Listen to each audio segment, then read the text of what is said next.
C'est moi, Audrey, 36 ans.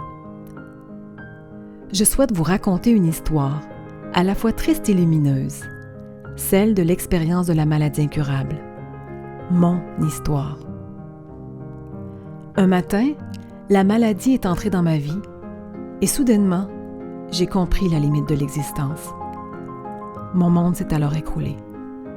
Celui de ma famille aussi. À ce moment, j'ai aussi compris que la manière de vivre la maladie d'y faire face n'était pas la même pour tous. De mon côté, je voyais graduellement les signaux de mon corps m'indiquant la dégradation de mon état. Je n'étais pas trop surprise lorsque le médecin nous a annoncé que la maladie était maintenant incurable. Pour mon conjoint, le choc du diagnostic était palpable. Il m'était toutefois difficile de concevoir comment il vivait cette nouvelle réalité puisqu'il était distant, renfermé.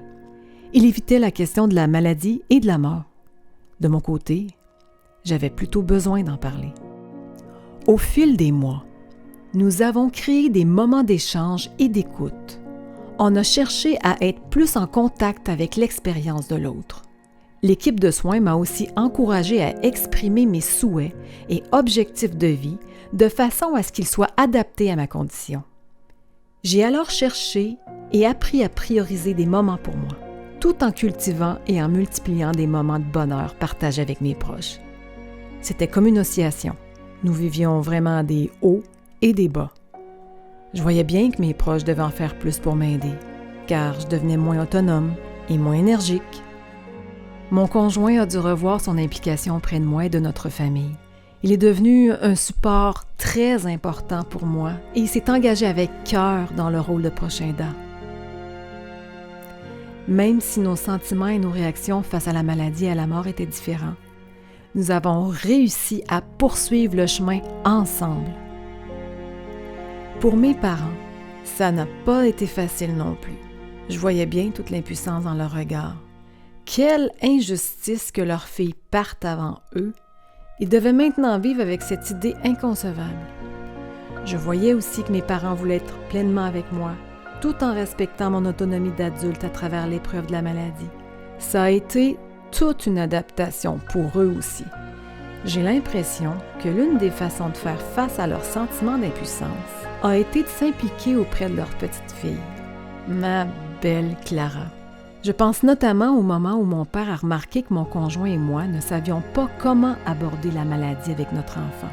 Est-ce que notre fille, du haut de ses 6 ans, comprendrait des notions aussi complexes que la maladie et la mort? Nous étions aussi très inquiets de la réaction qu'elle aurait et des émotions qu'elle allait ressentir. Mon père nous a proposé son aide pour parler de la maladie avec Clara. J'ai été bien touchée de la bienveillance avec laquelle il a abordé cette grande question. Cet espace d'ouverture a permis à notre fille de poser toutes ses questions. La manière dont mon père l'a ainsi accueillie s'est avérée sécurisant pour elle, malgré la lourdeur de la situation. Dans tout ça, je peux vous dire que j'ai vécu beaucoup de souffrance. Je voyais les effets de la maladie sur mon entourage et je ne pouvais pas faire tout ce que je voulais pour les aider. Ce qui a été aidant, c'est vraiment la communication entre nous, la présence envers les autres et l'amour qui a englobé le tout.